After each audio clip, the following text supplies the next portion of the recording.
तो हेलो दोस्तों, कैसे हैं आप लोग। आज मैं आप लोग को बताने वाला हूँ शून्य कोटि अभिक्रिया किसे कहते हैं। ये आज एग्जाम में ज़रूर पूछेगा, ये मेरा गारंटी है। तो आप लोग इस शून्य कोटि अभिक्रिया को ध्यान से पढ़ लीजिए और इसका उदाहरण भी देख लीजिए, तो आप लोग पेपर में लिख लीजिएगा। ये पूछेगा शून्य कोटि अभिक्रिया या प्रथम कोटि अभिक्रिया, तो दोनों में आप लोग को आज बताता हूँ क्लियरली।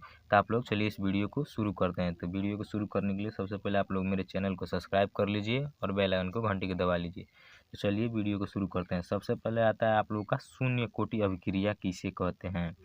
तो शून्य कोटि अभिक्रिया सबसे पहले आप लोग को पेपर में क्या करना होगा, शून्य जिस नंबर पे दिया होगा उस नंबर का क्वेश्चन दागना होगा, प्रश्न उत्तर लिखना होगा। उसके बाद से लिखते हैं शून्य कोटि, आप लोग को ये हेडिंग दाग देना है। उसके बाद से लिखना है, देखिए कि वह अभिक्रिया जिसकी दौर कोष्ठ में वेग होता है, जिसकी दौर वेग अभिकारकों की सांद्रता पर निर्भर करता है। अभिकारकों की सांद्रता पर निर्भर करता है, आप लोग को याद नहीं होगा तो ये सिर्फ यहाँ पे याद कर लेंगे। अभिकारकों की सांद्रता पर निर्भर करती है, तो ये शून्य कोटि अभिक्रिया कहलाती है। बस इतना याद कर लीजिएगा तो आप लोग का हो जाएगा। शून्य कोटि अभिक्रिया कहलाती है। इसे 3 नंबर में पूछता है, जैसे कि आप लोग यहाँ पे 3 नंबर में ये आप लोग का पूछेगा। 3 नंबर में कम से कम आप लोग को 2 नंबर तो ज़रूर मिल जाएगा। उसके बाद आता है उदाहरण में आप लोग को H2 प्लस पहला 3 उदाहरण देता है लिखने के लिए। आप लोग 2 लिखें या 1 लिखें, आप लोग चल जाएगा। तीनों लिखेंगे तो आप लोग का हो जाएगा।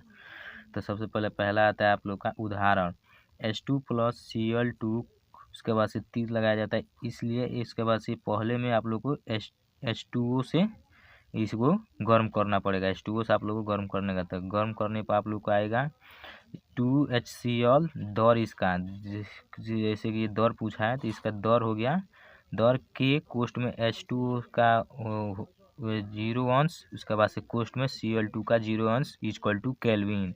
उसके बाद लास्ट में आप लोग को के लिखना होगा जिसका मान होता है केल्विन। इस तरह भी आप लोग दूसरा लिख लीजिएगा। उसके बाद से आता है आप लोग का दूसरा, जैसे कि दूसरा आप लोग कर लीजिएगा, जैसे कि 2NH3 कोष्ठ में G, जिसका G का मान होता है शून्य कोटि, जिसको G कहते हैं, उसे G उसका मात्रक होता है। उसके बाद से आता है आप लोग का AU या PT से उसको गर्म करना पड़ता है। गर्म करने के बाद आता है N2 प्लस 3H2 इस प्राप्त होता है। उसके बाद से दौर तो आप लोग को लिखना है। उसके बाद से केल्विन यहाँ पर भी लिखा जाएगा, जैसे कि दौर के बाद इक्वल टू दे के, यहाँ पे मैंने इक्वल टू नहीं लिखा है, इक्वल टू दे के, उसके बाद से कोष्ठ में NH3, उसके बाद से 0 अंश इक्वल टू केल्विन लिखना होगा। इस तरह भी आप लोग तीसरा लिख लीजिएगा। उसके बाद से आता है हम लोग का इन अभिकारकों के लिए वेग स्थिरांक का मात्रक आता है। शून्य कोटि अभिक्रिया में ये भी लिखना होता है, नहीं तो आप लोग को नंबर नहीं मिलेगा। शून्य कोटि अभिक्रिया का स्थिरांक का मात्रक नहीं लिखेंगे तो आप लोग को नंबर नहीं मिलेगा। तो चलिए मैं आप लोग को ये लिख के दिखाता हूँ। तो आता है आप लोग का सबसे पहले इसमें शून्य कोटि अभिक्रिया का स्थिरांक आता है, जैसे कि मोल लीटर प्रति सेकेंड इसका आता है मोल लीटर प्रति सेकेंड। जैसे कि मैं लिख के दिखाता हूँ यहाँ पर, मोल लीटर प्रति सेकेंड, मोल लीटर सेकेंड, ये हम लोग का हो गया सेकेंड इनवर्स। यहाँ पर mole litre inverse second inverse, ये आप लोग का हो गया इसका स्थिरांक का मात्रक हो गया। उसके बाद आता है इक्वल टू करके हम लोग का वेग का मात्रक आता है। जैसे कि यहाँ पे वेग दिया, जैसे कि हम लोग का ये वेग है, वेग का मात्रक, हम लोग का वेग का मात्रक भी आता है, तथा वेग स्थिरांक हम लोग का ये पूछता है क्वेश्चन में। इसके बाद से आता है हम लोग का ये व्यंजक, इसे व्यंजक भी बोलते हैं, स्थिरांक को व्यंजक भी बोलते हैं। इसका मान होता है k इक्वल टू x/t। और उसके बाद हम लोग का शून्य कोटि अभिक्रिया का पूरा सूत्र जानते हो क्या होता है, इसका सूत्र याद कर लीजिएगा, बहुत जगह इसका काम आता है सूत्र का। यहाँ पर हम लोग का सूत्र आता है k इक्वल टू 1/t कोष्ठ में A 0 माइनस कोष्ठ में A, ये हम लोग का। इसके बाद से यहाँ पे बड़ा का कोष्ठ डाल देता है, हम लोग का ये कोष्ट में हो गया। यह हम लोग का हो गया शून्य कोटि अभिक्रिया का सूत्र है। तो इतना आप लोग शून्य कोटि अभिक्रिया में सूत्र लिखेंगे तो यहाँ पर आप लोग को 3 नंबर का पूछेगा, तो जिसमें से आप लोग को 3 नंबर में नहीं, 3 नंबर तो आप लोग को 2 नंबर तो दे देगा। ये सही है तो इसमें 3 नंबर मिलेगा, लेकिन आप लोग को 2 नंबर मिल जाएगा। इतना मैं गारंटी के साथ कह रहा हूँ कि आप लोग को 2 नंबर जरूर मिल जाएगा। तो चलिए इसके बाद से आप लोग को मैं बताता हूँ फिर से प्रथम कोटि अभिक्रिया किसे कहते हैं। जैसे कि अब हम लोग आ गए प्रथम कोटि अभिक्रिया किसे कहते हैं, ये भी आप लोग को पूछेगा। शून्य कोटि पूछेगा या प्रथम कोटि पूछेगा, ये दोनों 3-3 नंबर में पूछता है। तो आप लोग या प्रथम कोटि लिख लीजिएगा या शून्य कोटि लिख लीजिएगा, तो दोनों पढ़ना आप लोग को जरूरी है। तो चलिए अब शून्य कोटि अभिक्रिया मैंने आप लोग को बता दिया, उसके बाद से अब चलिए प्रथम कोटि अभिक्रिया बताता हूँ। लेकिन दोस्तों चैनल को सब्सक्राइब कर लेना, जो नए नए हो चैनल को सब्सक्राइब कर लेना। तो चलिए शून्य कोटि अभिक्रिया मैंने बता दिया, अब बताता हूँ मैं आप लोग को प्रथम कोटि अभिक्रिया। वह अभिक्रिया, देखिए ध्यान से देखिएगा, स्किप मत कीजिएगा वीडियो को, नहीं तो आप लोग नहीं जान पाएंगे। वह अभिक्रिया जिसकी दर एक अभिकारक, मैं आप लोग को लिख कर दिखा दे रहा हूँ, नहीं तो आप लोग नहीं जान पाएंगे। मैं लिख कर नहीं दिखाऊंगा तो आप लोग जान नहीं पाएंगे। मैं बताऊंगा आप लोग को भूल जाएगा। इस तरह मैं लिख कर देखूंगा तो आप लोग स्क्रीनशॉट भी ले सकते हैं या इसे याद भी कर सकते हैं। तो वह अभिक्रिया जिसकी दर एक अभिकारक की प्रारंभिक सांद्रता की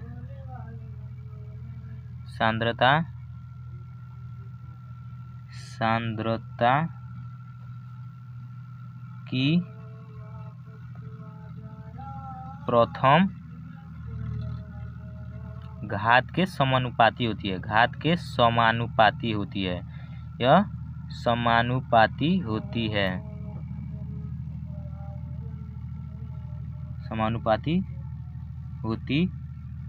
है।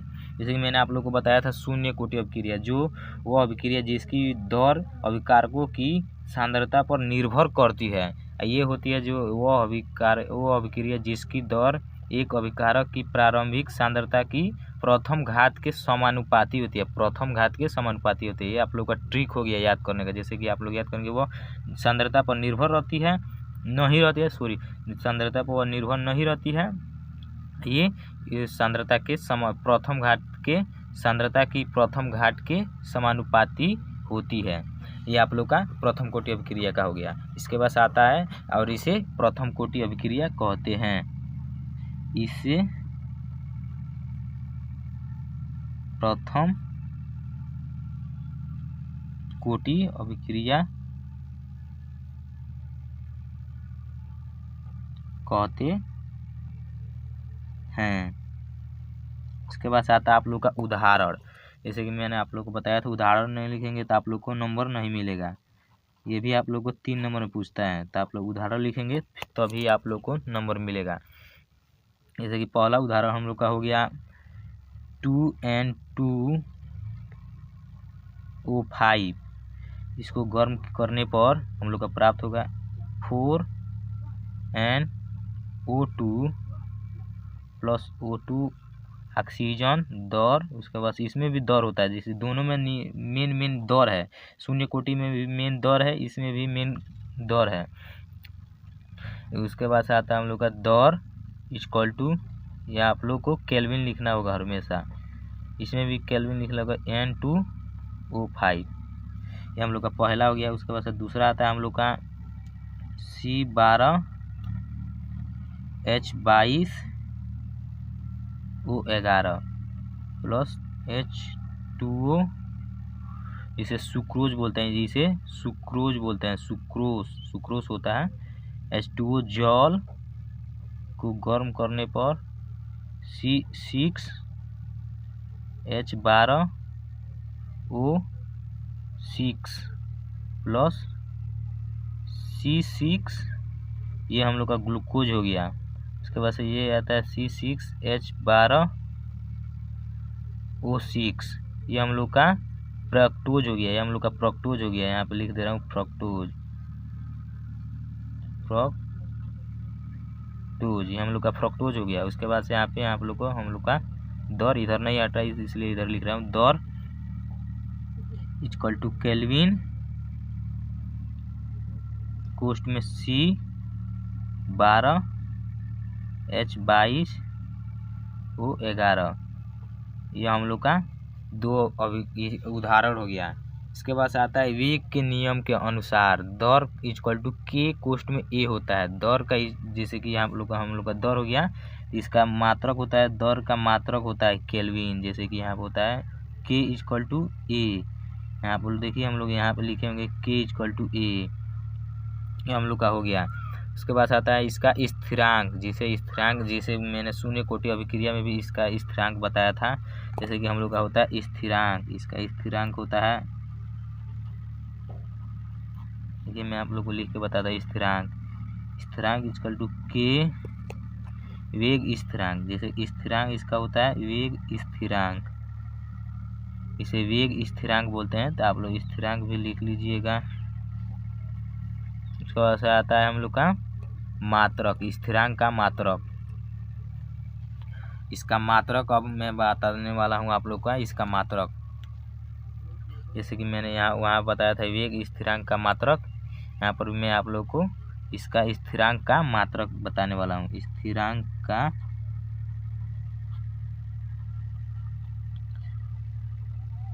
मात्रक इक्वल टू होता है हम लोग का समय इनवर्स या सेकेंड इनवर्स। समय इनवर्स या सेकेंड इनवर्स या मिनट इनवर्स। इसमें मिनट भी होता है, उसमें मिनट इनवर्स नहीं था, इसमें मिनट इनवर्स या घंटा इनवर्स भी होता है। इसमें घंटा इनवर्स, इसमें देखिए हम लोग का देता है स्थिरांक मात्रक में देता है हम लोग का समय इनवर्स या सेकेंड इनवर्स या मिनट इनवर्स या घंटा इनवर्स। ये हम लोग का स्थिरांक का मात्रक हो गया।